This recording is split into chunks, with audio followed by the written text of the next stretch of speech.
Hola, bienvenidos a Ars de Juegos. Yo soy Jesús y hoy os vamos a enseñar el desafío Baila cerca de una fogata encendida.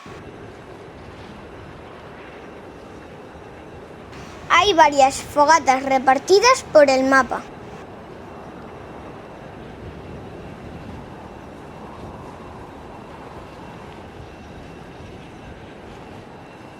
Pero nosotros nos vamos a ir a la de Campo Caligne.